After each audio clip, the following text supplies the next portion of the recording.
Hi everybody, it's me, the Fetch, host of Inside the Eye Live. Before the Sunday mainstream media political pundit talk shows, there is Inside the Eye Live, where we break down some of the weekly mainstream media talking points before the talking points even get aired. Add in some entertaining stories, weather, cats, intriguing and informative guests, and you get one of the most listened to Saturday morning streaming media political talk shows going today. And it's all right here on our flagship station, Revolution Radio at freedomslips.com. So join me, The Fetch, for Inside the Eye Live every Saturday morning at 10 o'clock a.m. Eastern. It is truly intelligent media for the politically aware.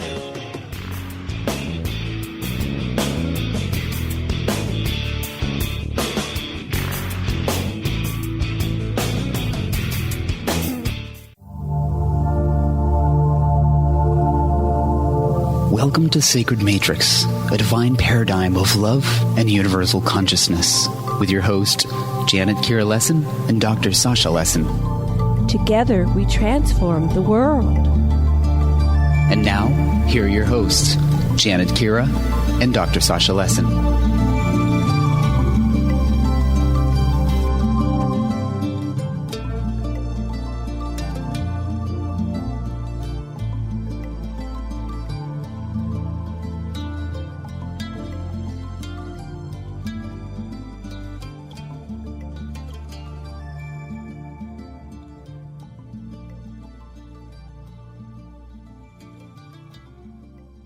Sasha Lessin, and today we have a very, very special guest, Chris H. Hardy, Ph.D., holds a doctorate in psychological anthropology, and she's a longtime researcher, and she's investigated non-local consciousness and mind potentials through systems theory, chaos theory, and her own semantic fields theory. She has authored many research papers and books, including The Sacred Network, and her latest book, just published in March. No, this is an old bio, but her she has a later book than that. But this book is DNA of the Gods. Oh no, that's it. DNA of the Gods, the Anunnaki Creation of Eve, and the Alien Battle for Humanity. No, she does have a later book. Sorry about that. I will get down further here in the bio. Wars. Latest book is The Wars of the Anunnaki, Nuclear Self-Destruction and Ancient Sumer, published July 25th, 2016. Examines the Anunnaki gods' evolving relationships with humanity, their power struggles, and the details of their nuclear war on Earth. There's an analysis and analyzes the crisis and rationale behind the Anunnaki decision to nuke 5 cities in the Jordan Plain, resulting in the obliteration of Sumerian civilization. And it draws upon the works of Zecharia-sitchin, the Book of Genesis, Sumerian clay tablets, and archaeological evidence such as ancient radioactive skeletons. And the last thing is it examines the Anunnaki's lack of higher consciousness, their reliance on technology, their sacred power objects and sacred geometry, and the possibility of Anunnaki bases on Mars in the distant past, and much more. Dr. Lessin, what would you like to say before we bring on Chris? Oh, thank you. Chris, this is a deep honor for me to be able to interview you on our show. I found myself really not understanding much, not realizing that I had been taken in by the sort of patriarchal look at our history that I had gotten from my studies, basically all written by men, and something didn't feel right about it. And then I started reading your books, and I realized, oh, that's it. It's the partnership. It's the partnership that's denied in the history that we've gotten. And I started reading your books, and they balance everything. And I just feel hope. Your studies have opened up the real possibility of really having not just an age of Aquarius, Enki, but an age of Ninki, Nimha, Ninharsag, and Enki, Aquarius as well. So I'm so glad to hear whatever you've got to share, Chris. Thanks for being with us. Yeah, thank you. Welcome to our Thank you show. so much. I'm so glad to be with you also. We're excited to have you. So would you like to please begin and tell our listeners a little bit about yourself and your research and your 2 books, and then we're going to begin a dialogue and questions and answers.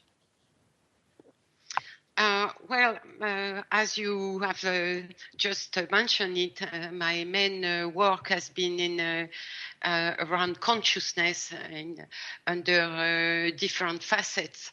I have been having this scientific research all my life, starting with anomalous phenomena, psi phenomena, and I'm sure you are, both of you, totally knowledgeable, cognizant about those phenomena. And then I develop a theory based on system, network on system, viewing the human being as a whole system, mind, body, psyche. And then I developed this now in cosmology with consciousness at the origin of the universe. And some years ago, I suddenly stumbled on books, first book, and then I read the whole series of Zecharia-Sitchin. And I was totally dumbfounded with the amount of unbelievable information. And yet, the more I was getting into this domain, and I made it a new domain of inquiry because it was striking. And the more I was reading, the more I was realizing that it all made so much sense.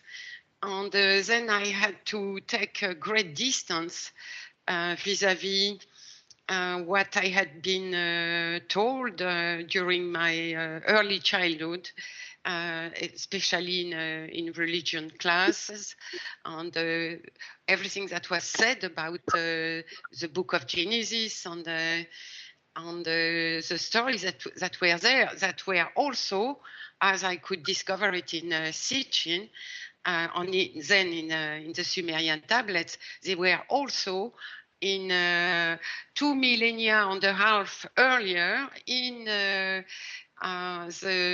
so-called Sumerian tablets, which are an immense amount of something like 100,000 of clay tablets, and they were carved on those clay tablets, and they were discovered deep underground in the ancient libraries of the Sumerian civilization. And they are running into, I mean, they are the text, you find them into 6 or 7 different languages that are much earlier than the Hebrew language of the Bible, which the Bible, most experts now date the Bible at the time of the captivity of the Jews in Babylon, which would be around 600 BCE. While the Sumerian tablet with the first language Sumerian, which is pictographic, like the Egyptian hieroglyph, were like 3,500 BCE, so 5,500 years old. Yes? Yeah. Do you have a question, Sash? No. Do you have a question you would ask or an observation? Pardon? Do you have comments or questions at this point?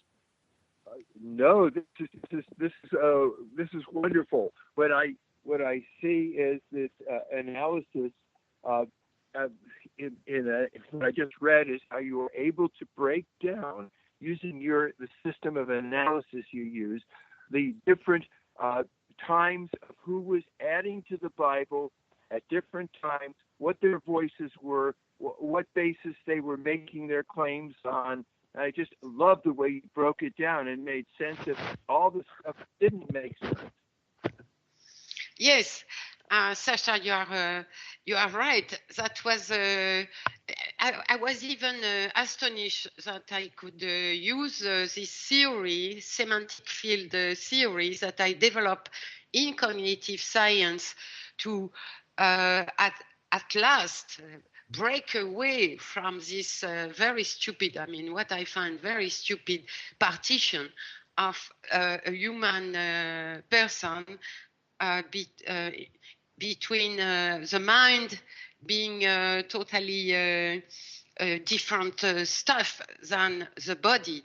And then all the problems like the mind-body split that were stemming from this absolute antinomy between the stuff of the mind and the stuff of the body.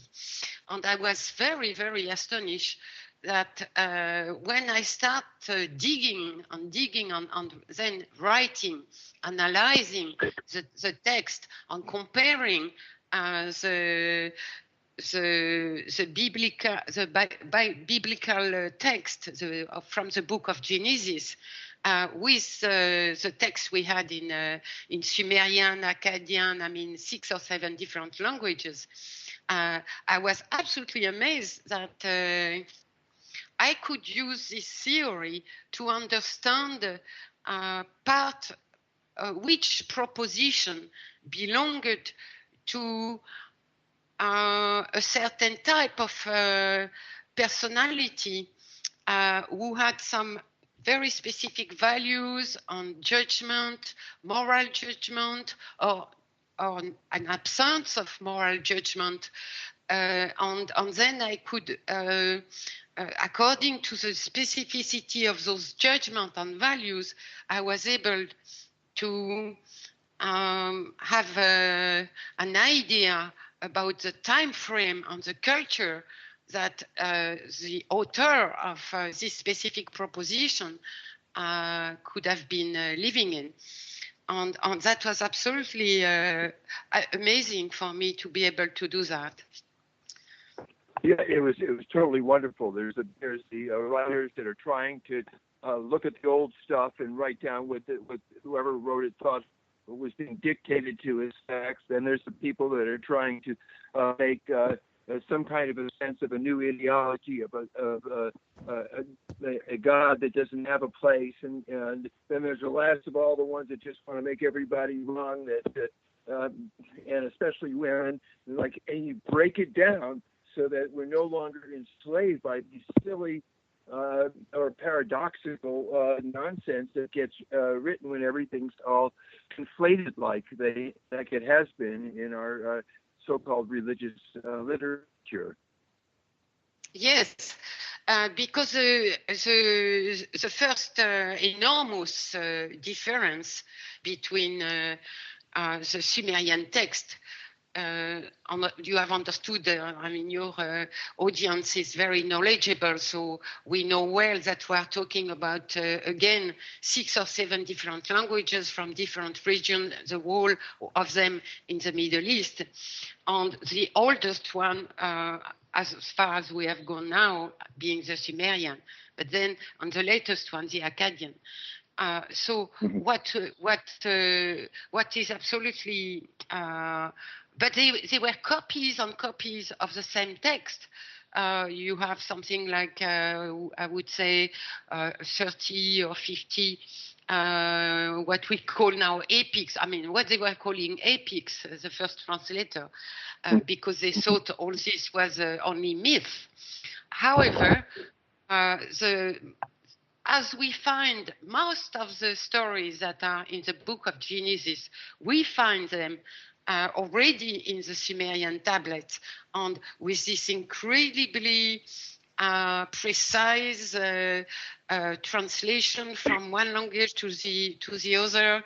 For example, one tablet could have 2 languages, a Sumerian text, and then its translation into Akkadian, for example. And when you see this precise annals and records of historical records with the lines of kings and their queens and or the cities, the wars they were having between them, all of them being these ancient what we call gods, they were just the lords and the royals of a royal family coming from another planet, as they say themselves. But when you see all this text putting into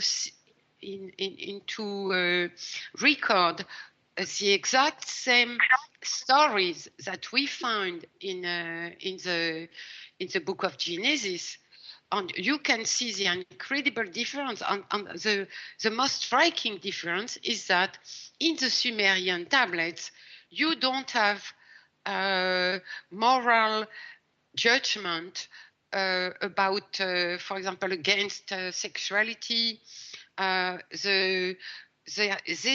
stand in the Sumerian civilization, their stand is certainly male-oriented, because, for example, the inheritance of title like kingship was passing through the male lineage. So it had some type of machismo. However, it has absolutely nothing to do with what we can find in some the same story being now within the book with a big B, you know, the book as being the seed book. So at this point, women are not derogated. As a matter of fact, they have high status, and they're it's much closer to a partnership society than the later version. Yes, of course. I mean, it's evident that as a woman myself, this is why when I read all these materials, you know, from the tablets, and I discover that there was absolutely nothing that had to do with a sin, and especially from Eve, you know, in the Garden of Eden, but neither from Eve, neither from Eden, who were both adolescents, young adolescents, and it had nothing to do with a sin or fault. It had everything to do with the fight between two enemy brothers, and the deity of the Garden of Eden, which is Eden, the Middle East, the Mesopotamia, the Sumerian and Akkadian empire, they were fighting together, and it was Enki decide with Ninma and with Hermes deciding to upgrade the genome again of human beings while they were residing in a garden that Enlil had made, you know, in the west of Eden, in the east of Eden. Sorry, in the east of the Mesopotamia. Chris, what was the main reason they decided to upgrade them? What was the main reason in your research why they decided to upgrade them the second time? Because, it has been a series of upgrading. What happened is that they had an assembly of what has been translated as an assembly of the gods. But let's remember that in the Sumerian language, and even in Hebrew, in the ancient Hebrew, God was the lofty Lord, and it had nothing to do with our translation of God, and especially because they were a human species coming from another planet. So they were alien, but of a human phylum, a human species. So what happened is that at one point, they... Sorry, go on, Sasha. Lords. The word just meant lords. Gods was a later addition. Totally. It's an effect of the passage to monotheism, which is very well visible in when you sort out the proposition as I did, but we will come back to that. But to answer you, Janet, what happened is that at one point they were coming, they were like many Anunnaki that were not the royals, of course, were working in the mines, the gold mines in South Africa, because they needed gold to spray in the atmosphere of their planet, with which they were commuting whenever the planet was coming near the sun on Earth. And at one point, they revolted, the workers revolted, the Anunnaki workers revolted, and then they had to have an assembly of, so-called assembly of the gods, meaning assembly of the royals. Excuse me, I have to cough.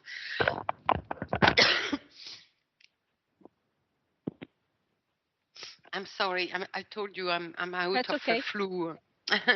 And so when okay. they had this assembly,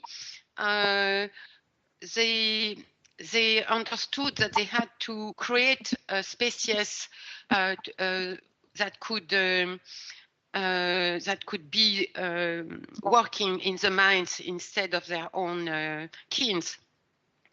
And we have the whole record of this assembly of the gods, where basically Enki is the one of the brothers who is always for humanity with Ninma, and they live together. They are half sister and half brother, and they are going to live in Africa. So in the assembly, they vote for creating this hybrid species between using their own genome, which is they call essence of life.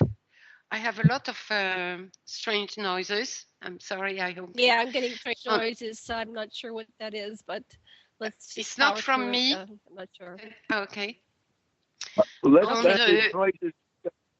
Those noises will help us concentrate more and take us in better. All right. And so they decide to use their own genome or essence of life to mix it with the genome of a hybrid, of a biped that was roaming in the jungles of Eastern Africa. In fact, the Rift Valley, because the dates correspond perfectly well with the mutation from the Homo erectus into the Homo sapiens. But what happened, to answer your question and get back to it, is that they vote, they vote for this, creating this hybrid being, and it's going to be a human because they are human species, but they are not going to give us immortality, the genes for immortality, and they are not going, we are going to be much smaller and of course mortal with very short lives compared to, they are immortals compared to us. So what happened is that in the assembly, Enki and the chief of the father of the gods, Anu, are saying, Ninma, you as a chief scientist in life sciences, you are going to do this genetic engineering and you are going to create this hybrid species, the Lulu, they were called. We were called. Mm-hmm. And so then Ninma is in charge of the genetic engineering. So Enki had prepared a laboratory for Ninma in Eastern Africa, in the Rift Valley, where we know the first Eve, mitochondrial Eve, is coming from. And we were in the tablet, in the Sumerian tablets, we were black skin people at the beginning. So this is all very, very consistent, coherent. And Ninma is starting donc to make this hybrid, helped by Enki, who is the one to do the incantations, mind you, and helping with meditation. And she's doing the genetic engineering. And what happened is that she had many, many trials. And if you can see, it goes on, her work is going on for centuries. It's unbelievable. Millennia, I'm sorry. And so what happened is that she makes a lot of new egg, you know, but the beings that develop, especially when the ape mother is carrying the fetus, they are not viable, and they are not evolved. They are not able to develop language and emotional skills and intelligence. And then, after a very, very long period and many trials, and you see those trials on some depiction, you know, from the cylinders, you see the different animals. I mean, she was also playing on trying to understand how to do that. So she's coming out with all those chimera, you know, like. Yeah, I have a little question. I have a little question on then the thing trials. I have a little question. There's a story where she and Enki had a contest to name the destinies of the beings that are being created, and they were both creating at one point. Have you read that story? And you know, one couldn't hold its urine, one couldn't, you know, all different deformities and things. Did you ever read that story? How they had a contest? Oh, I have to send that to you. Okay, very nice. Yeah, I'll find that to you. Yeah. So apparently, at some point, Enki was, you know, creating different beings as well. And then, anyway, so go back to what you were saying. I wondered if, because you were talking about that she was doing it, but. Janet, am I coming What? through at all, Janet? Can you hear me at all? I don't know you're coming through very. Why don't you come in here? We'll just use the mic on the. At the break, we'll use the mic on the computer because it's hard to hear you. There's a lot of noise coming through. But anyway, speak very closely to the. Okay, come in here. Okay, hold on 1 second while we switch. Okay. All right, can you hear us? Hi, Chris. Can you hear us? Wait, can you hear us now? Yes. Okay. Yeah, let's see if it made it worse. Okay, hold on. All right, can everybody hear us? You need to have your phone. Hello, Chris. Can you hear us? Yes. Very nice. Hello, Chris. Okay. You hear me? You hear me? I can hear you. Yes. And you can hear me too also now? Yes. Can you? Hold on. Okay, well, so we're really We're getting the feedback. I would like Feedback from the phone. Oh, you're going to have to hang up the other phone. Okay, hold on 1 second. Sorry about that. A little tech stuff here, but we were trying a new headphone out to see if we get better sound, and we made things worse. Okay. Honey, just hang up the phone. Yeah, it isn't letting. Here.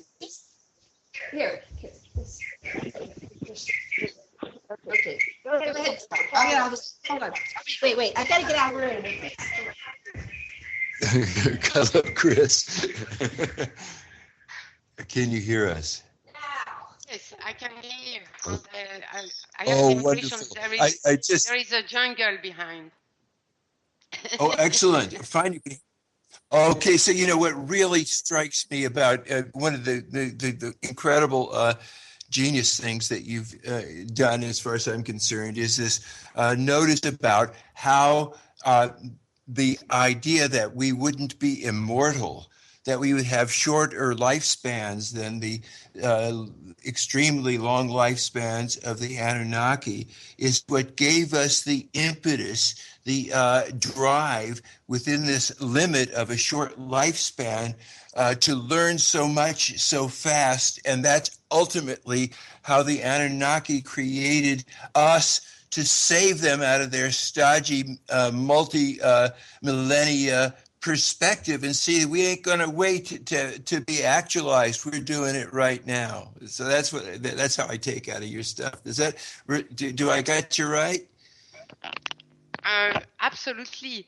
The very, very interesting thing, but I came with this to understand that really after a long work on study, and I suddenly realized, I'm realizing more and more that there was much more to the plans of Ninma and Enki that even was said in the tablets, of course, but even Sitchin saw, and he went very, very far already because he was the first one to open a way through this very jungle type of materials, with that nobody had understood what it was all about. So the interesting point is that, for example, let's take the assembly of the gods, where they vote yes to create a hybrid species that is going to be human, but they are not going to give them the immortality. This is very strange because it seems like what I feel now, which is not even in my book, because I would like to be to have more ground, let's say, to be able to expose this idea. My feeling now is that indeed it was all a plan of Enki and Ninma beforehand. Even the fact that they revolted, because when the Anunnaki revolted, they were in South Africa, but they were under the supervision of Enki. And when they revolt exactly at the moment that Enlil is coming down to see what's happening, the works they are doing, like a slave master, and then they all revolt, and they revolt against, they march against the house where Enlil was residing during his little trip, his visit, and he's so afraid that he's calling his father immediately. They had, of course, long distance communication. And he's saying, well, you have to do something. You have. I'm going to take a revenge, and we are going to execute the people who have revolted. And if you don't do that, he says to his father, who was still very powerful at the time, then I'm going to let go of my own kingship. And of course, then Anu interferes. They have again an assembly of the gods to try to solve the problem. I mean, this specific problem. And Anu is taking the side of the workers, saying this. I mean, we have to do something. They are working too hard, and it's impossible, to leave them in this situation. And then Enlil is forgetting everything about the revolt. But so let's imagine now that Enki and Ninma, having understood, I mean, they were the head scientists, Enki in matter sciences, Ninma in life sciences and medical sciences, and they were extremely intelligent, while Enlil was a puff head, having gotten the title because he was the firstborn from the legal wife, while Enki was the firstborn. Enki was the firstborn, but from a concubine. So Enlil is getting the title, but he's not a scientist. He's totally neurotic. we can see that all along. He's all the time angry, wrathful, in a revenge mode. It's an absolutely awful type of psychological profile. So understand that they had in their home planet Nibiru, they had a dwindling atmosphere, and they had to take find the gold on Earth, send it back to Nibiru, and then sprinkle it, in their high atmosphere, like we do with aluminium ions. And meanwhile, you had among all the Anunnaki, you had only very few that were kind of stable psyches. They were very, and they had difficulties to have babies. So that's why you have not so many, you had 3 or 4 for each parent, and sometimes you don't have for a long time. And so if you have those very genius beings analyzing the situation, I imagine they had understood that at one point their civilization was going to die. Their home planet was dying. The only hope for a rebirth of their own civilization, of whatever was the best in their own civilization, was to create a new biogenetic engineering, since they had the skills, was to create a new type of being. But now, are you going to make them immortal and have the same swell heads that you had all around them, the Anunnaki royals? Then if you understand that the shorter the life of the individual, the more intense and the more rapid and speedy is the thought process, on the learning process, and then the evolution, and then the multiplication of beings, So my feeling now is that Enki and Ninmah had all this plan, and then they created the revolt because we will see Enki creating a revolt when Enlil is trying to suppress humanity. To kill, to erase humanity for a very long time in 3 different attempts. So very, very hard, and the deluge was one.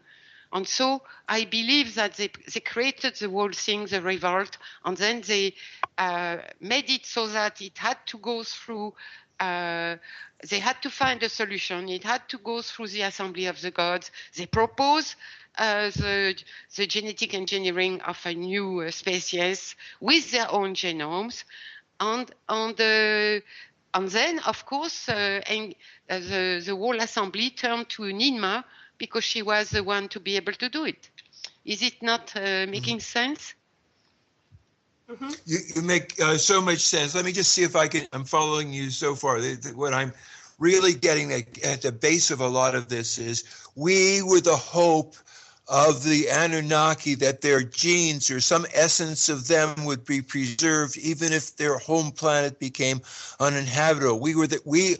They wanted us, they needed us. We are their hope. And that makes so much sense to me, because now we're behind them, but we have something called crimper technology, where we can create timed genes that may be open at the right time when the environmental conditions, like now when we are aligned with the galactic center, some of the genes that Enki, Ninmah, and Ningishita put in us may be opening up. Your hypothesis just makes so much sense to us. And that they explored that in the new movie Interstellar, where we looked like humanity was going to not make it until we sent our seeds out to the stars stars and different planets, and we had just a small party, and with hopes that at least the human species would survive.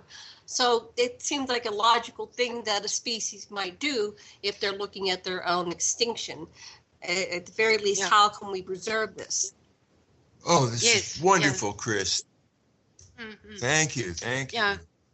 Yeah, especially this idea that the more, the shortest the life, the quickest the mental processes, because it's like you see Enlil making a lethal mistake, you see 100 millennia later, he's doing another one about the same. He's not learning anything from his youth, where he raped one of Ninma's students, to the deluge, where he is absolutely upset when he sees Noah, which is called Utnapishtim on the Zeusudra in the tablets. When he sees Zeusudra arriving, and he's not dead, he starts getting into a tantrum, and it has to be Enki telling him, but have you realized that our whole civilization is under the mud, and we have to rebuild, and it's not, most of our people have gone back to Nibiru, when they were given the choice, either to stay during the deluge and orbit the planet or go back to Nibiru. And we are not going to do that alone. And we need those human beings. And look at this extremely wise, exceptionally wise Noah, how he was able to save himself. And then Enlil start thinking, he starts thinking. He's not thinking unless somebody is there to say, Enki, he's there to tell him, you should think about that. Sorry? Yeah, you're right. I don't want to do all this work. Who's going to do all this work? Who's going to clean the toilets? And it's also Enki said this. You can't hurt Noah because he's my son. Bhatanash is my girlfriend. Right. Yeah, Noah was a natural son of Enki. He had sent. I mean, he was the son, of course, of the queen of Shurupak, and he was the 10th in the book of Genesis. He's the 10th patriarch after Adam, and in the Sumerian tablets, he's the 10th ruler after Adamu, but they were in Ninma's city, which is called Shurupak, and there was the patriarch, the king, and the queen. I mean, they were king and queens in the Sumerian tablet, and patriarch, and no woman, of course, in the book of Genesis. Hardly a name.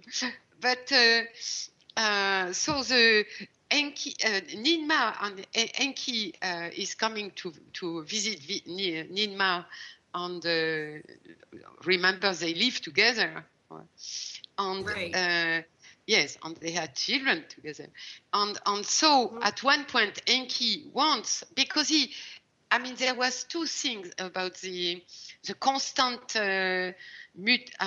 mutation of the new species, is the fact that Ninma, when she at one point at last she had a perfectly intelligent, civilized, sensitive and perfectly beautiful Adam. So that was this. She said, I did it. I created man, the Lulu. Mm-hmm. No, so she had reached. But then she keep constantly upgrading the genome while they make immediately some clones of Adamu to work in the mines, but they keep Adamu, the donor, as as a son in their own family, and they teach him, and he's staying with them.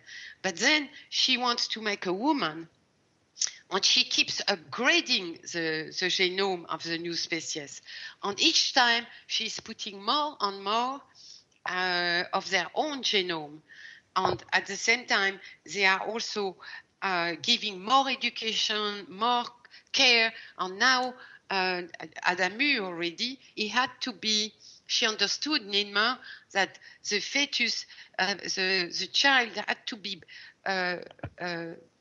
bared by an Anunnaki goddess, it had to be an Anunnaki bearing the child so that the child will develop the skills of language and emotions and intelligence, culture and everything. And so Eve was already an upgrading of the genome. And then you have, Enki is making love with two young girls, adolescent, and they are bearing Adapa and Titi, and then you have a new upgrading in the Garden of Eden on Adam and Eve, so the couple, while they were alive and adolescent. And this is the sin that is in the book of Genesis as being the fault of Eve with tempted by the serpent. But imagine what happened. Adam and Eve are hardly adolescent, very young adolescent, hardly puber, as far as Eve is concerned, Tiamat, Eve. And how do you want them to initiate anything? When you analyze the whole story, it's a very, very strange. While if you consider that Adamu and Tiamat, Adam and Eve, were, as I said, educated as the son and the daughter of Ninma and Enki in Africa, in the Rift Valley in Africa, in Zimbabwe. And at one point, Enlil wanted to take all the glory of this new species, and so he creates a garden in the middle of the empire of Sumer, of Mesopotamia, and he's asking Enki to bring the couple there. But they are very young kids, and they have always been. We see photo where Adamu has a nice hair, dressing, a ponytail, and he's on the knees of Ninma or the wife of Enki also, and because of course they had no problem because the descent coming from the half-sister and the half-brother was more precious than the descent coming from one of the royal and his wife, legal wife. So Enki and Anu and all that, they had concubines, legal wife, half-sister.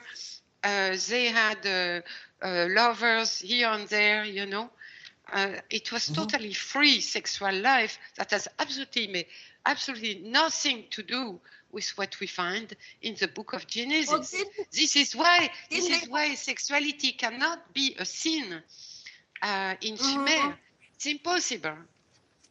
So let me ask you, didn't they have a small population and they needed to diversify their DNA in order to have hybrid vigor because their population was reducing? Wasn't that part of the reasons why they were encouraged to have children with more than one person? Well, certainly on their ancient planets, if you imagine immortals, and they have only 4, 3, 2, 3, 4 children in such an immense span of time. It's maybe. I've not seen this, but the problem they had with their planet was definitely a problem that Enki would have taken very seriously. The fact that their atmosphere was depleted of ozone, Right. And then once they got here, wasn't there less than 1,000 Anunnaki here? According to the historian Manetho, he had said that they were, that's exactly the number you give. It's like they were 300 Anunnaki taking care of the space station. The ones called that we have translated in the book of Genesis. They are called the Nephilim. They were under the supervision of Marduk. They came, 50 of them. They came 50 by 50 from Nibiru. Each time Nibiru was near Earth. And Manetho is talking about only 300 Igigi, those who rotate and observe, meaning those who are on a space station that is rotating, orbiting around the Earth. So we had they had 300 spationauts taking care of the space station on the space-based on Mars, certainly, on the moon, certainly. Yes, they speak about Mars very much. Right.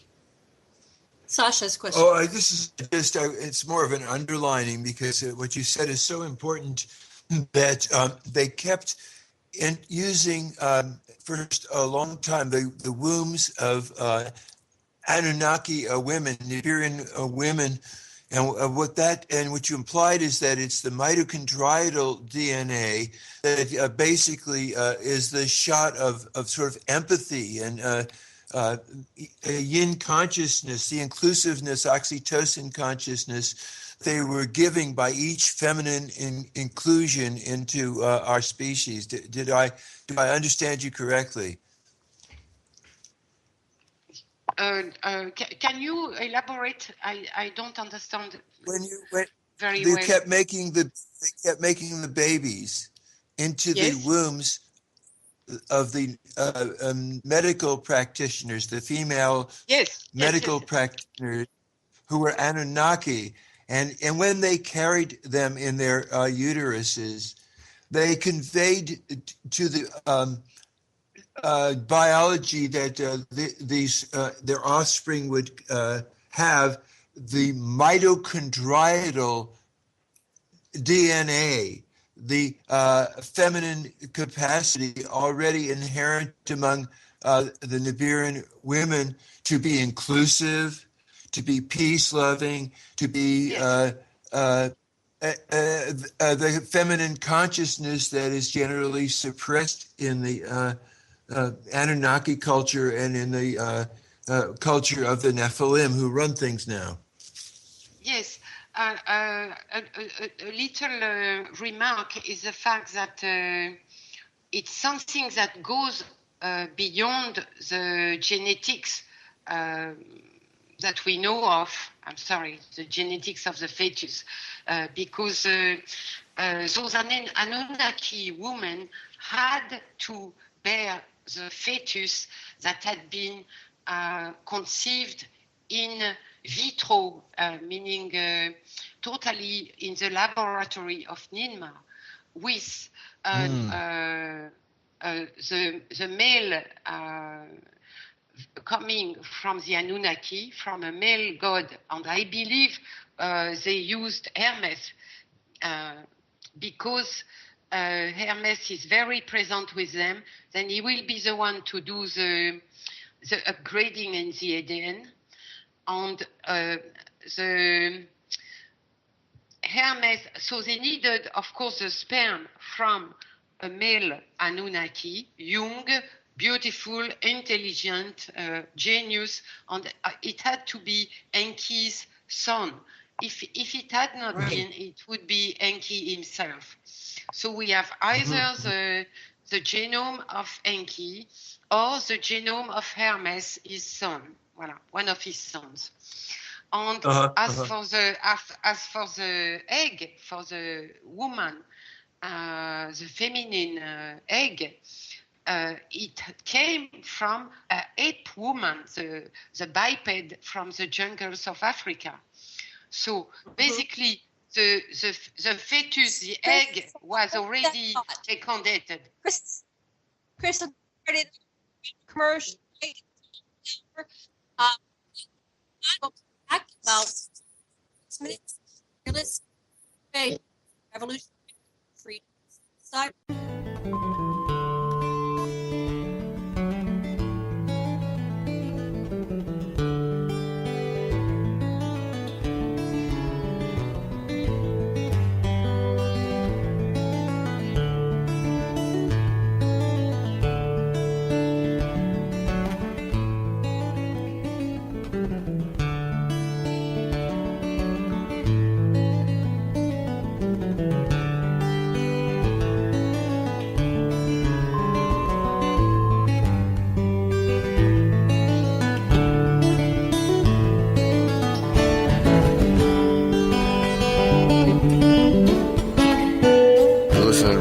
Radio at freedomslips.com, and we'll be right back after this message.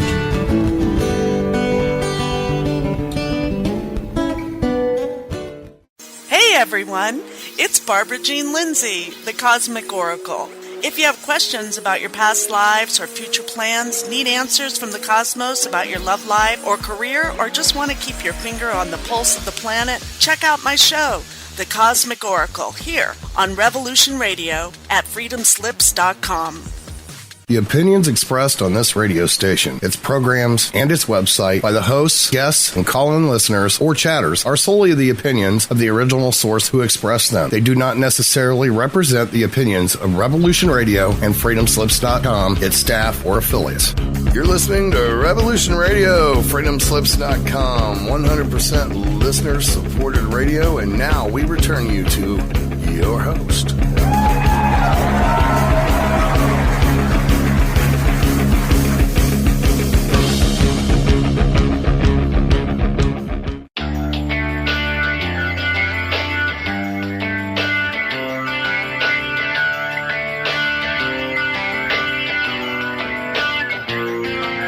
This is Thomas, a.k.a. a Mad Painter. I'd like you to join me Monday nights, 10 p.m. Eastern Standard Time for Open Canvas. Don't forget to bring an open mind. Yes, folks, that's right. Bring an open mind to an open canvas. Again, that is Monday nights, 10 p.m. Eastern. UFOs to government corruption. This is Revolution Radio, freedomslips.com. You don't need to expect us. We're already here.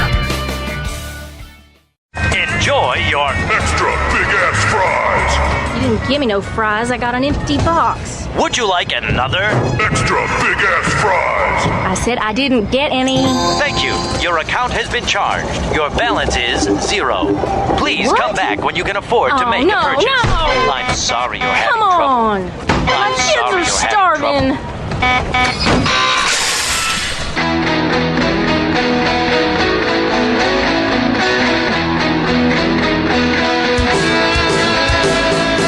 Thank you for tuning in to Revolution Radio. Here at Revolution Radio, we believe in freedom of ideas, freedom of speech, but above all, we believe in freedom of existence through self-reliance. This station is 100% listener-supported, and as a fundraising promotion, I have a kick-ass free gift for a $100 donation. 35,000 seeds. 25 years in the freezer. Long-term storable, 54 different varieties. So if food prices go crazy, the shit hits the fan, or if you just want to save tons of money every year by creating your own food like I do, grab our seed pack special. Just look for the banner on the homepage at freedomslips.com. Don't be a statistic. Don't be part of the problem. Be part of the solution. We need, as humans, to start taking care of ourselves and not depending on the megacorps to provide unhealthy, nasty food. Included in this package is also a DVD with 900 survival and off-grid living documents and the offline home canning how to do everything website all on the DVD. So when you're growing all that food, you know how to can it, store it, preserve it, etc. with all these documents. So thank you for tuning in to Revolution Radio at freedomslips.com. I hope that you will pick up this package and start learning to be free. Revolution Radio, freedomslips.com, where information never sleeps and freedom is one seed that needs to be planted.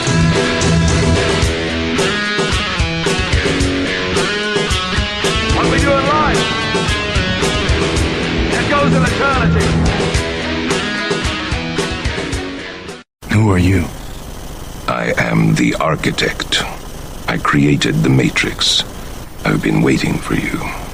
Why am I here? You are the eventuality of an anomaly which, despite my sincerest efforts, I have been unable to eliminate from what is otherwise a harmony of mathematical precision, which has led you inexorably here.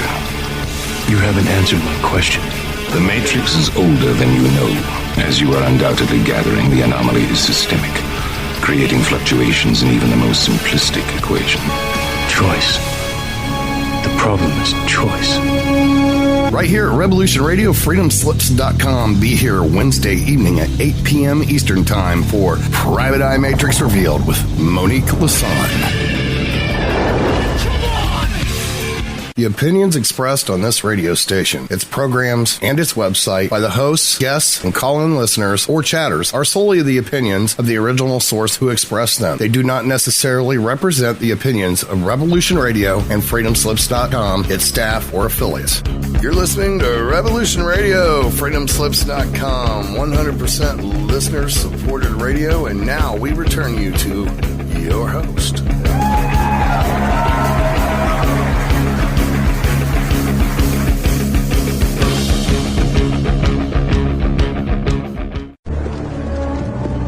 And I see a whole army of my countrymen here in defiance of tyranny. You've come to fight as free men. And free men you are. What will you do with that freedom? Will you fight? We will run. And we will live. Aye.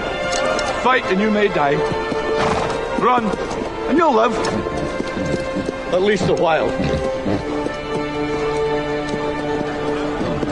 And dying in your beds many years from now, would you be willing to trade all the days from this day to that for one chance, just one chance, to come back here and tell our enemies that they may take our lives, but they'll never take our freedom!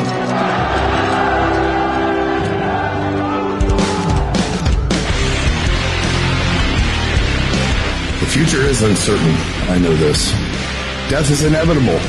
I know this.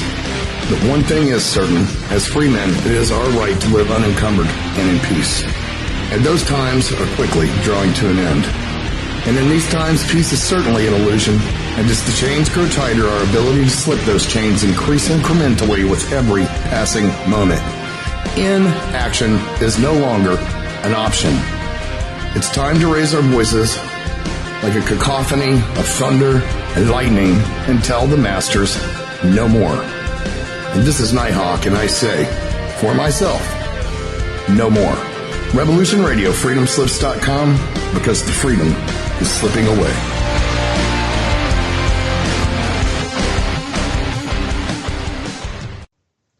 Aloha, I guess we're back. It's not the normal music. Aloha, welcome back to the Sacred Matrix on Revolution Radio at freedomslips.com, and I'm your host, Janet Lessin, with my co-host, Dr. Sasha Lessin.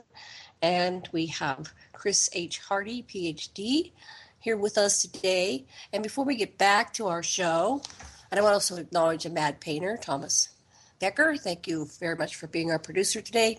Before we get back to our show, excuse me, I'd like to remind everybody to please go over to that donation button on freedomslips.com and please donate what you can, $1, $5, $15, $20, $5, $30, $50, $100, whatever you can donate is greatly appreciated. We do thank you so very much. And there are no specials right now, but if we have them, we will announce them in future shows. So we're going to pass the talking stick to Sash for a moment. Take it away, sweetheart. Okay, well, so we're getting back with Chris Hardy, who's just one of the great teachers in our field. And from what you're saying, Chris, in a way, we can think of ourselves, this species that we are, as the future Anunnaki, or maybe we are themselves ghosting back to us in Silverberg's terms. And I really love that, because in a way, what we have at our leading edge is we really have transcended slavery, which they practice. We know how to transcend war. We have a technology of how to do that. We really know how to make people feel each other as human beings and care about each other. And we're moving, I think your whole framework gives us the hope that we can move beyond hierarchy to real synergy and partnership. I love your work. Tell us more. And one more thing, and then I'll pass it back. We were talking at the break about the imprinting of the child in the womb.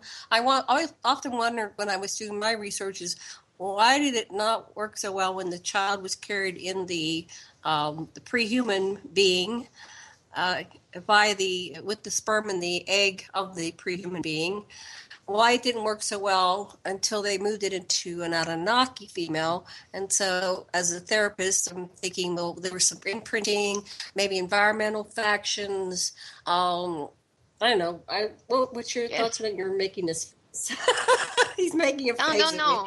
This is exactly what I was thinking during our little break, is that it shows the limits of our paradigm in biology, genetic biology right now, because if you think about that, the whole fetus is totally alien. You know, it has been made outside of the womb of the carrying mother.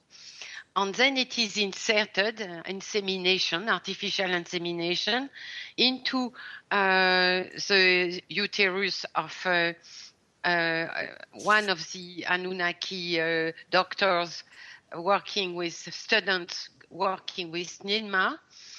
And nevertheless, if this fetus was, if this fecundated egg was inserted inside a biped mother, then it would not get the cultural imprinting that she got when she inserted the fecundated egg inside an Anunnaki womb. So we have the limits of absolute molecular genetic biology, because there is something more, as you are saying, that was passing, which is, in my opinion, on the perfectly understandable with my theory of consciousness as being a underlying level of cosmic consciousness, underlying even the quantum field, and of course the space-time, the matter, even biomatter. And if you have this level, this layer of cosmic consciousness with faster than light type of particles, which is the energy of consciousness, then you can understand very well that inside the womb, the fetus is in the semantic field of the Anunnaki mother, and the fetus is going to develop all the skills, on the sensibility, on the consciousness, refinement of consciousness, from being in the semantic field of the mother herself, in the semantic field of the community. So this is very interesting. Yes, absolutely. The one thing I could just jump back to it is that in a way, the the ancestor of Homo erectus, being the proto Bigfooter, was able to communicate telepathically. We get that again and again with modern Bigfoot, and yet the Anunnaki were not sensitive. They insisted upon speech. And so that some of there's a few things, the so-called failures of Nimrod and Enki. Some of them might have been just not because they couldn't make sounds to communicate. They might have been smart anyway. But in any case, that's the possibility that what's awakening in us that we have that the Anunnaki from Nibiru lack is the ability to be even more telepathic than the Nibiruans were. Yes, and I remember that my first field of study for my doctoral thesis was psi-phenomena, parapsychology. I did my thesis on trance state on the psi-phenomena. And of course, I look at the capacities, the psi capacities of the Anunnaki throughout the text. And I was totally amazed to realize that the human beings, the human species of giants and immortals quasi-immortals that we consider our gods had practically no psi capacities. And it is so, the only thing they had was some kind of precognitive dreams, but no telepathy, no, it was very, very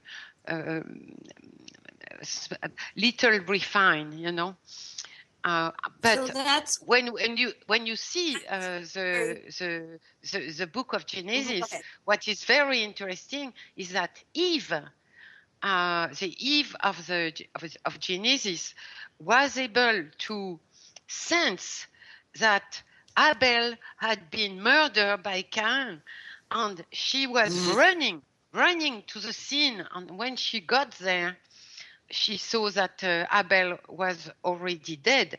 So she had already an incredible psi capacity. Yes. Yeah. The Anunnaki did not even have. So maybe that's part of the 256 strands of DNA that they have shut off with humans, and now we have the Human Genome Project and decoding it, we might be able to turn it on, and then that's what they fear, is that we will be more powerful than they are because we have these abilities. And it's even more than that. In the first book, DNA of the Gods, you proposed that Tiamat had a Kundalini experience that really opened her up to her spiritual dimensions. That was what really ultimately freaked a materialist like Enlil out. Yes, definitely. I mean, in the Garden of Eden, if you take the Sumerian tablets to reconstruct what really happened on not the Genesis version, moralistic version of the event, then you have, if there was an upgrading of the genome by Hermes on including the body, including, Ninma was there, Enki was there, and Hermes did the upgrading on the alive bodies of Adam and Tiamat, Eve, and then Eve had the first one, as it is in the Gnostic text. They say very clearly that Eve was the one to wake up the first one, and then she passed on her own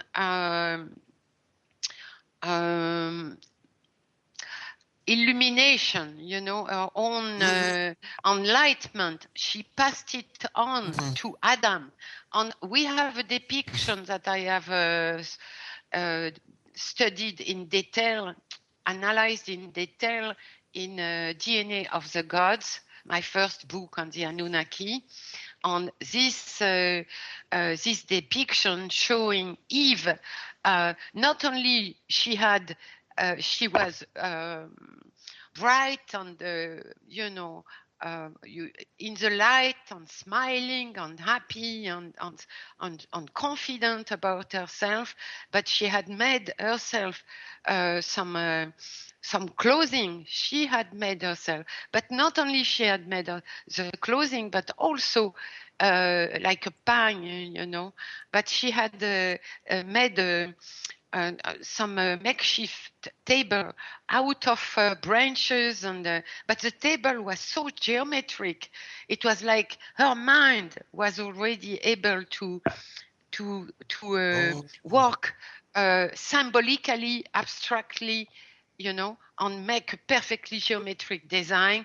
And she's in front of that, and we see Adam on her side, and he's looking at her like, it's like he's the one willing to get this state of enlightenment. And in the Gnostic text, she's going to pass her own enlightenment to Adam. So I believe this is really what happened. But it started with the upgrading of their genome in a very, very mysterious way for us, because if we can understand how we can upgrade and make genetic engineering and an upgrade of an egg, or even tinkering with an egg, as we do with, unfortunately, with the plants, with genetically modified foods. But if we can understand how to do that very easily, it is very, very difficult to imagine that they would be able to do that on the genomes of two adolescents. And yet they did. And they took the DNA from the bones marrow of both Enki and Ninmah, and transferred it to Adam and Eve, the adolescents. And then it had this effect of creating a spur, a new level, the blossoming of a new level of consciousness, first in Eve and then in Adam. So that's a little mysterious. Isn't that when they were able then to procreate? And that's the story of the fall from the Garden of Eden, when she took them and took the DNA and enhanced. Well, fall just means that Enlil didn't like it. Right. So that's what I was just, that episode where they they also became more conscious because they up-leveled their consciousness, as well as giving them the ability to procreate. Yeah, both things. I mean, they were given the capacity to procreate, but I believe that the shift to a higher level of consciousness, of course, is of paramount importance compared to the fact that now Adam and Eve were able to procreate. But both were very important, of course, because sexuality is also an incredible cultural skill. I mean, it's the basis of our emotions and emotional intelligence. It's also extremely important, as I have written in the book. In this book, And I apologize, I didn't get to read it. Sasha I did. He did. But I have a question about consciousness. So we're in this analogy, we're saying that the Anunnaki have a higher level of consciousness. No, just technological. Just talking technological, but they have an awareness of the continuum at a greater level than we do, in that they know there's a creator of all, or some kind of oneness, universal consciousness, and they've artificially inflicted upon us the concept of God, which is just these are a bunch of lords, royals, but they're not God. Am I inaccurate in this? No, I'm not sure. Maybe we think similarly, but I express myself a little differently. Okay. What I saw is that when they use the concept of this creator of all, we have to remember that they have no religion for this creator of all. They have no rituals. They don't revere or pray to this creator of all.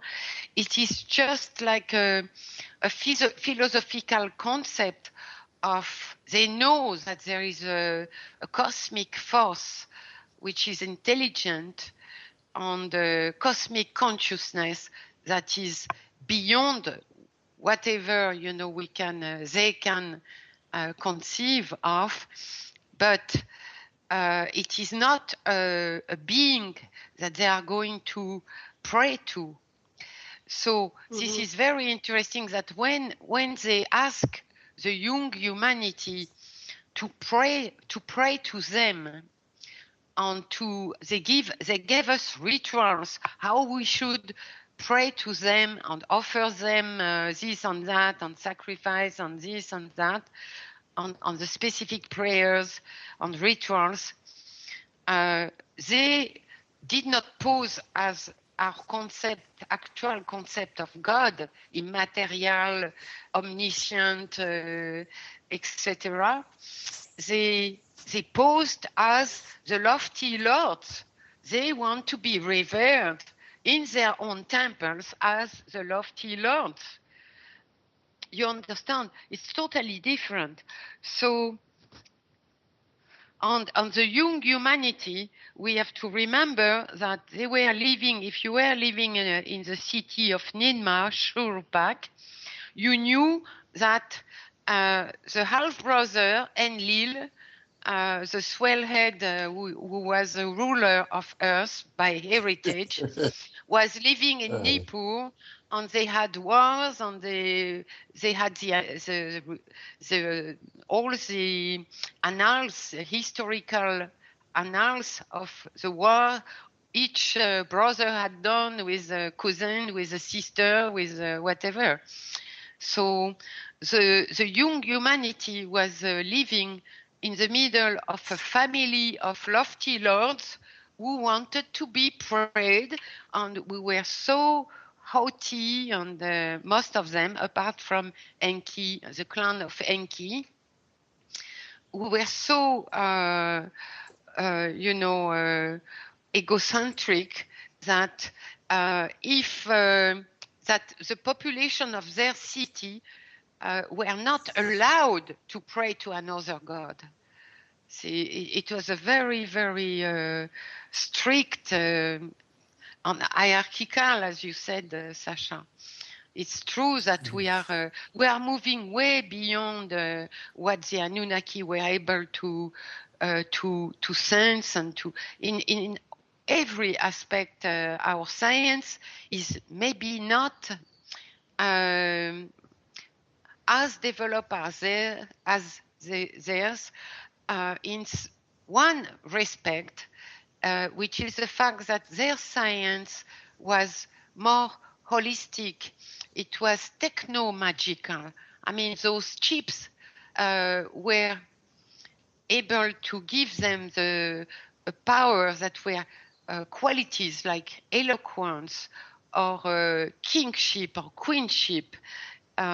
So brilliance, light, apart from the chips that were running the spaceport, the Durga room the charts in the sky on their spacecraft, on everything, on the irrigation system in Marduk temple, all this is extremely well described.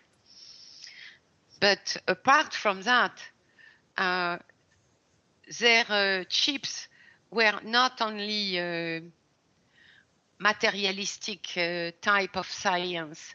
It was also a holistic type of science. And this, we have not been able yet to get to that. But we have moved beyond them in many respects. And the most important is emotional intelligence. As you were saying, Sacha, it's like we are moving towards synergy, community. They never had that. They kept they were very machist type of, in sexist, machist. And even if their sexuality was totally free, apart as far as mutual consent was concerned, they did not have the psi capacities that were developing. They did not have any type of those spiritual state that we can find in the Hindu religion, in the yoga, in meditation, in the Tibetan religion, in all esoteric and inner paths like Sufism. They did not achieve anything like that. So we are already far beyond where they were. They hired us to show them the way. Well, yes. It's possible, yes. So, Dr. Radin showed a long time ago that in every society, there are people that are reflective enough to go beyond the matrix of that they've been taught or that they've heard about with the Anunnaki and just feel directly from themselves their connection to the various layers of their consciousness. And it happens, whatever the symbol systems that people happen to use, if they allow themselves, that it's there, it's always there. And there's always, I love what you got here. You just really say, what we human beings really have that the Anunnaki lack is group, cooperative, synergistic things.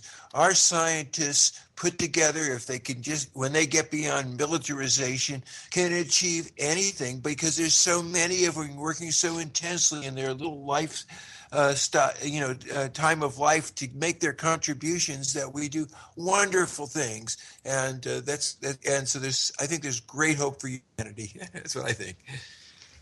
Yeah. Okay, well, we have about a half an hour left. Where do we want to go in our discussion?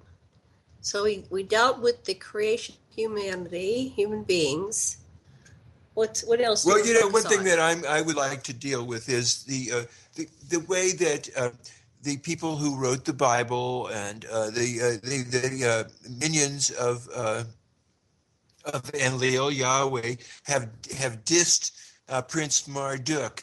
And right now I'm in the middle of writing a book about Marduk, and so I'm really interested in what Chris has to say, because I think that he's been wronged, that he has been accused of being evil, when all that means is that he was opposed to Enlil, and that he actually was a pioneer in showing that Anunnaki could marry and get along with and create knowledge and mix in everyday way as people in his place in Babel, and it was a model society.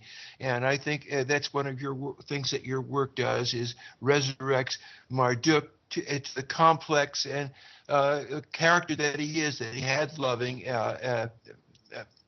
impulses, and that, from some of my current informants say that he is truly working now to bring us to an age of planetary unity and an end to war and militarization.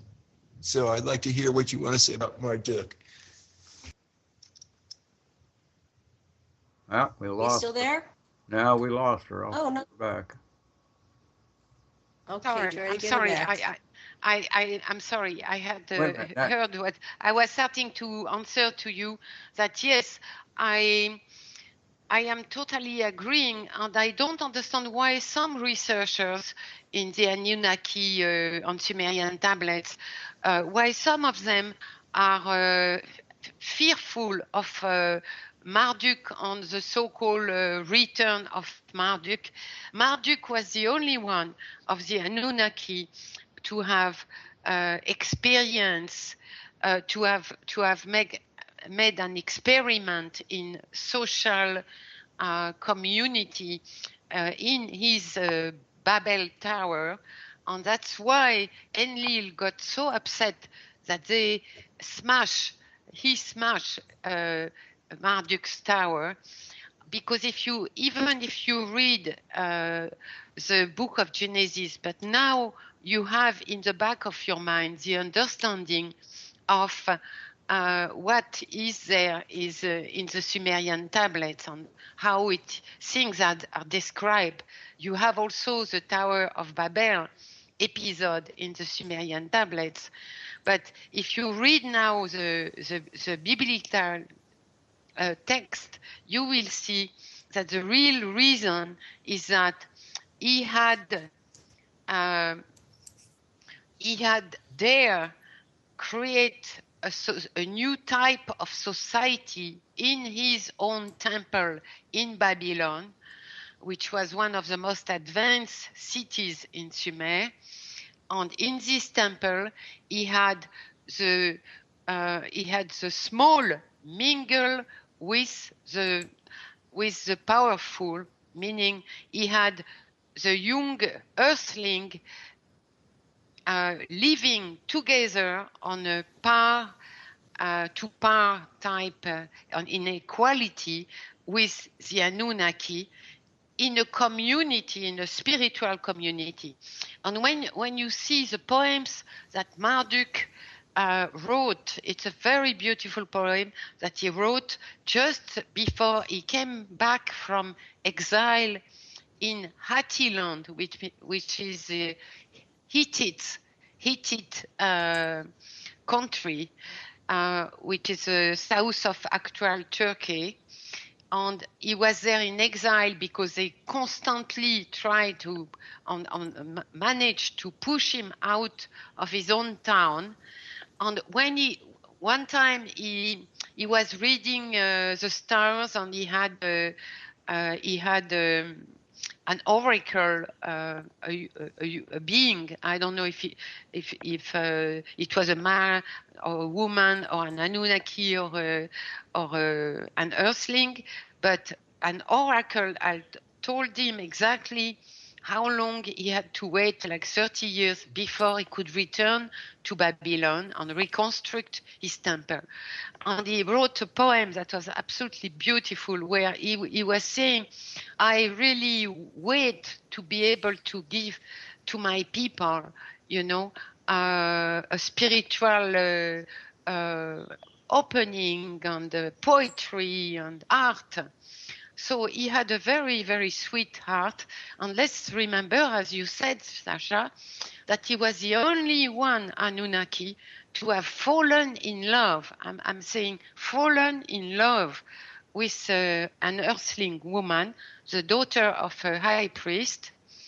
And it is one of the reasons why Enlil was so upset with him and they always wanted to kill him, to make him go away, because he was so free. And let's remember that he was also the chief of the Nephilim, the chief of the astronaut in the base on Mars and in the orbital station. So Marduk is a very, very interesting character. He was also an incredible engineer. He had done the whole work on the irrigation system, not only in his town, Babylon, but the irrigation system was running upstream on the Tigris and Euphrates rivers, the two rivers, and they were running all the way to the different cities of Sumer.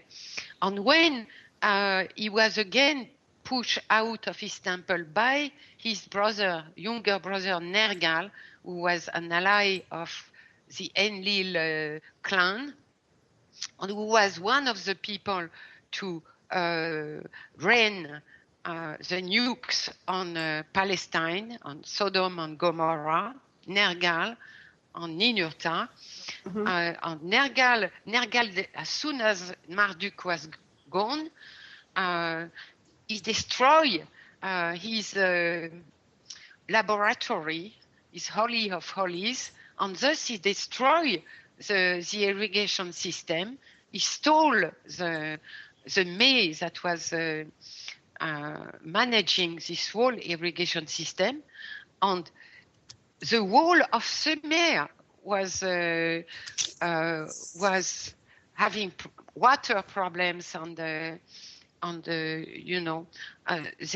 nevertheless they were still upset with Marduk. It's a very, very strange story. But one thing is true, as I feel it, we don't have to even we don't know. I know Enki is still existing. I believe that most Anunnaki have been dead with their stupid mistake of nuking Palestine with nuclear weapons, and the contaminated winds went back from Palestine on the Jordan plain, the contaminated clouds and winds went up toward exactly Mesopotamia and destroyed their whole civilization in Mesopotamia. And Marduk and Enki were on Ninma, Hermes, they were totally safe. Some of them were in Egypt, but Marduk was in Babylon, and his whole town was totally, totally secure. And so they blew the nukes over 5 towns in Palestine, hoping they were going to kill Marduk and his son Nabu, who was in the town where Noah in Sodom. However, what happened finally was exactly the opposite. The only person and city in Babylon which was not contaminated was the Babylon, the town of Marduk. And Enki was also able to protect his people. It's like they had known, well, they were the only one to oppose the use of nuke in the assembly of the gods. Nevertheless, they were also the only one to be able to protect themselves. But let's remember, they were the only real scientists. Marduk, Enki, Ninma, and their sons and other sons and daughters. So this is very interesting. And then whenever they had things, the events, the historical events were not happening the way they wanted, at that moment they were invoking the creator of all. And suddenly they said, oh, if this happened like that, then it means that the creator of all had chosen Marduk to be the next chief of the gods. And now only he is becoming the chief of the gods for a whole period. So you see, this concept of the creator of the gods was, when you compare it to cosmic consciousness, Brahman, or the Tao, the cosmic consciousness, the Tao, when you compare it with the kind of refined philosophical concept and spiritual exercise that the Eastern religions have been able to develop over millennia. I mean, their concept was very, very, very primary and inconsistent. It could not lead to any kind of body of knowledge. It's very interesting. Okay, Sach, what did you want to say? It's a very interesting side issue that you're reading your stuff has brought up to me, is that about the irrigation system, when Nergal came, he'd already made an alliance with Inanna, and he came up to Babil, and he got Marduk to go down to South Africa and get these weapons and Emmys that are supposedly there and so forth. And he broke into Marduk's storage room, and he ruined broke stuff, and he ruined the irrigation system. But one of the things he took at that point was the ME, the Master Computer Program, to control minds, to have mind control, and that he later used this mind control to get the council, when they were contemplating whether to nuke the Sodom, Gomorrah, and Zoar and the Sinai.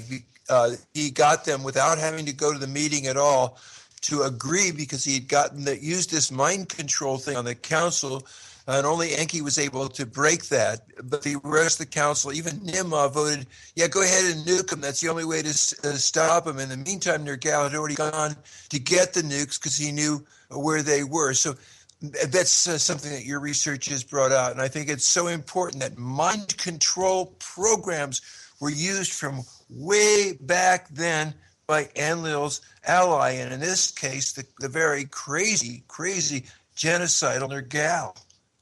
Yeah, absolutely. I was. It's also something that came late in my research late in the writing of Wars of the Anunnaki, which is focused on the later events like the deluge, and then the Babel Tower event, and then the nuking of Palestine, which is the most important act in the whole of the Anunnaki history, and where I believe most of them died or were totally going to die very quickly. And it's true that I was wondering, but how could such a neurotic person who raped the woman he was going to force to marry him, that was so strange. And she was a great scientist, Eresh Kigal, a scientist in earth sciences, and she was the one to during the deluge to see the first sign. She was watching the Antarctica ice cap, and he comes and rape her and then force her to marry him. I mean, it's such all the time Nergal is appearing. It's like the most neurotic, crazy person among the Anunnaki.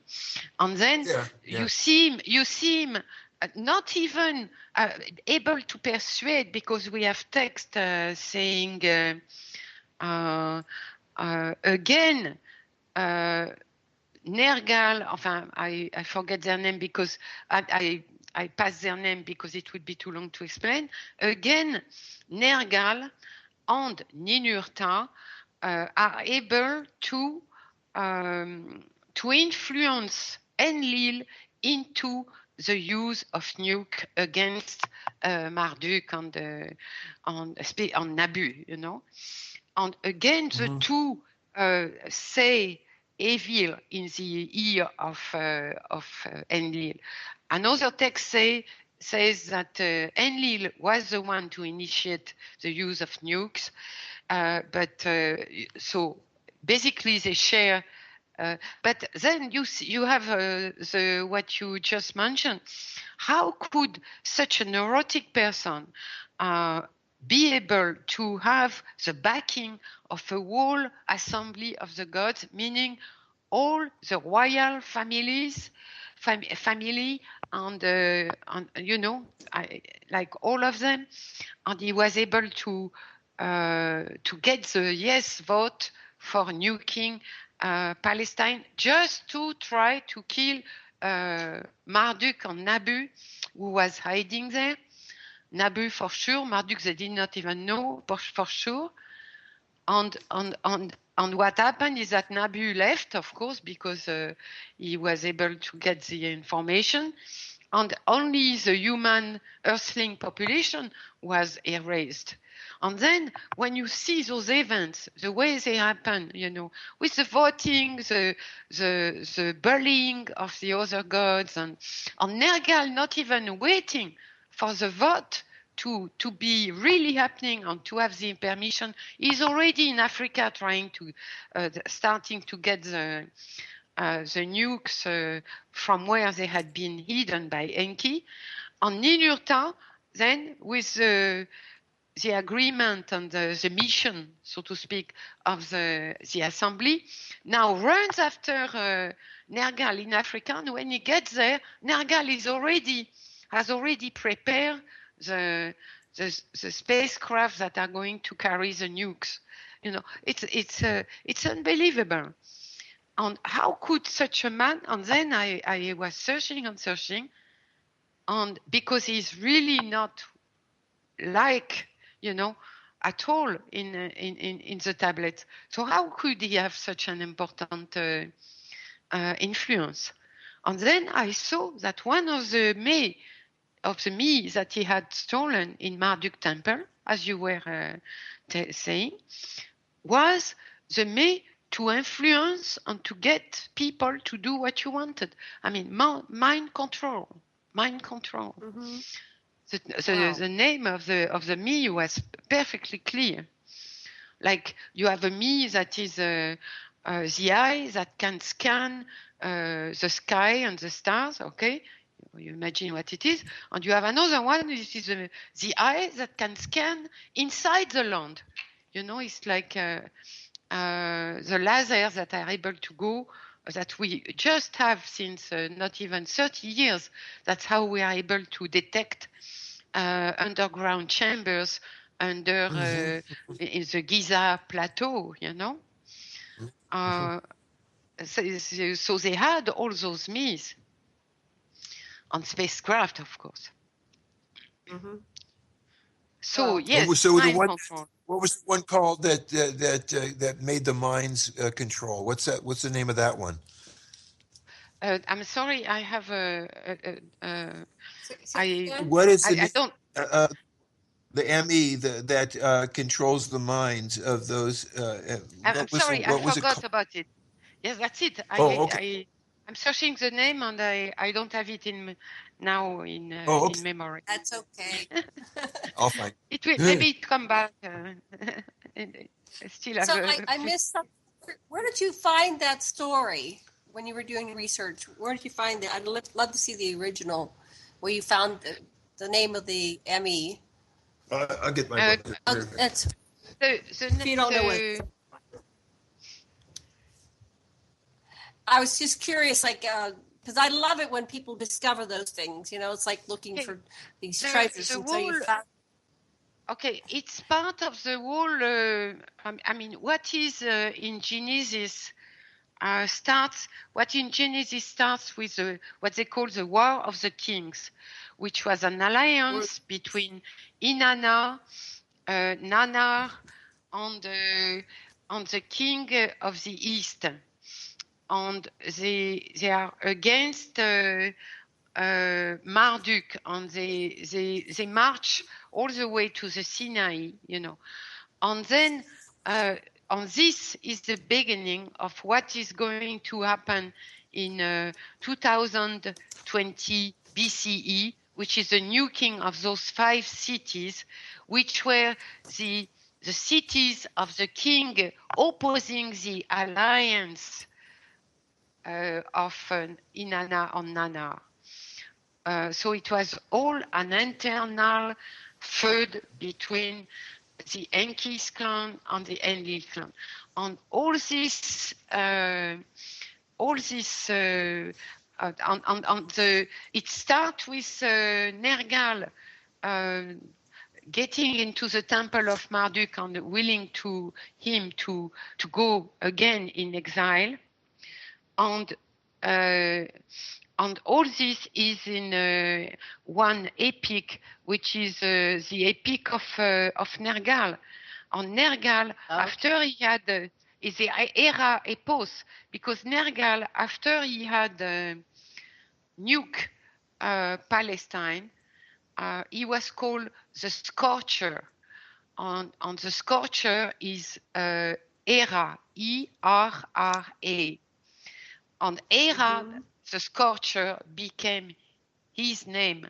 And the epics that were written after the facts, not very far, not very long after, but after the facts, they call it, they start, the names of the epics are just the first three names of the tablet, the Sumerian or whatever tablet.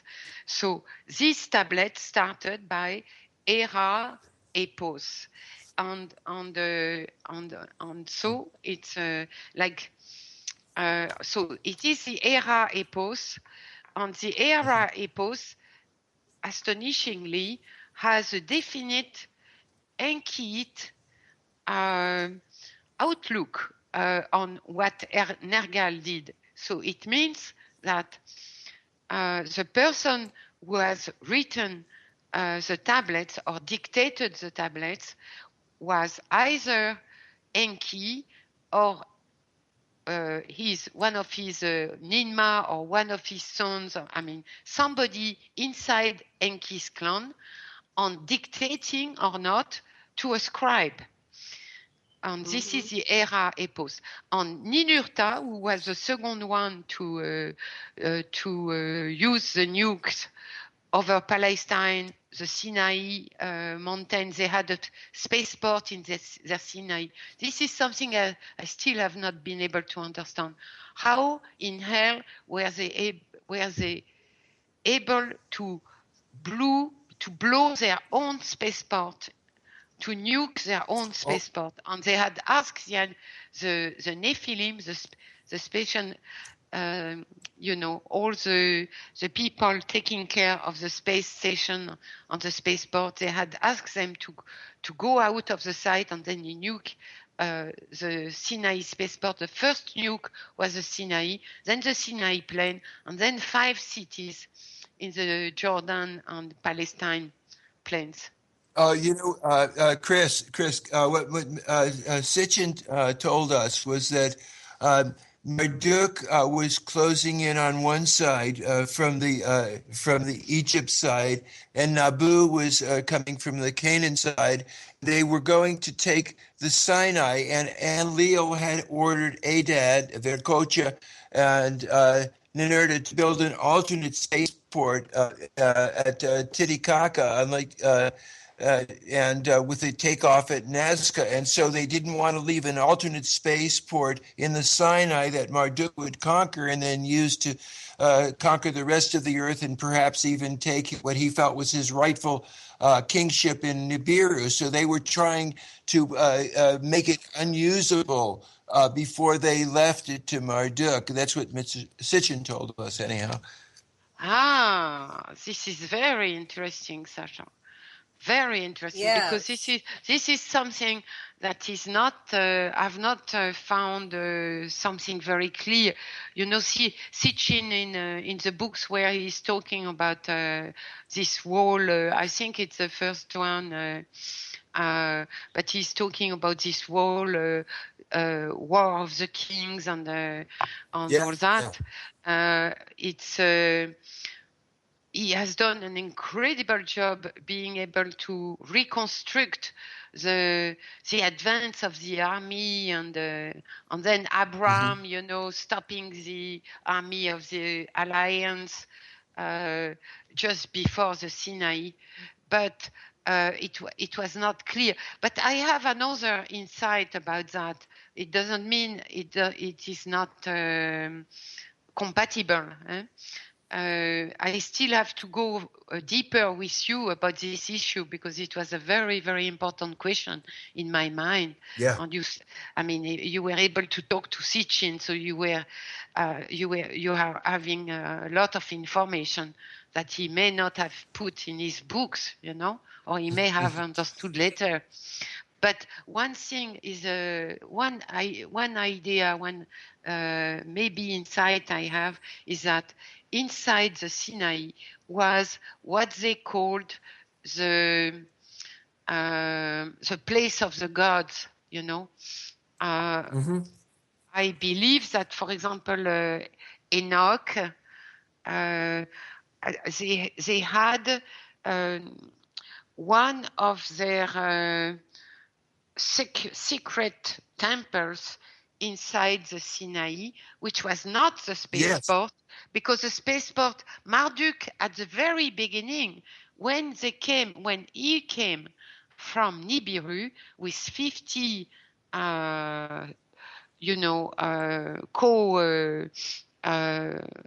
engineers, he came. He was at the head. He was going to make the spaceport and to run the spaceport well before Shamash was going to be in charge of the spaceport, the new spaceport. So Marduk was the first one to be the chief of the special nodes on the Nephilim, the Igigi. Yes. And then Ninma is given the spaceport on the Sinai as a realm after the second pyramid wars. After the second pyramid war, when Hermes is getting the kingship in Egypt. Yes. So, Chris, unfortunately, we are running out of time. Yeah, so, that's right. Tell our people how to reach them. We'll have you back for sure. And buy Chris' book, for heaven's sakes. These are the most important books that you can read in a long time. Yes, and the books are, before the commercial comes. What's the book, honey? Okay, the one we have now is Wars of the Anunnaki, Nuclear Self-Destruction in Ancient Sumer. That's by Chris Hardy. And Chris, do you have a website people can reach you? Yes, remember that when you are looking for my books, my full author name is Chris H. Hardy, Hardy. On my website, if you just take your search engine and you just put Chris H, but don't forget the H, Hardy, Hardy, website, blogs. You look at my blog. Now I have 2 blogs. And that's my blog. The blog is called, so you will find it immediately. The blog is called DNA of the Gods, the name of my first book on the Anunnaki. Thank you so much. Thank you so much, Chris. Really enjoyed this conversation. Love talking with you. Love and blessings to everyone. Aloha.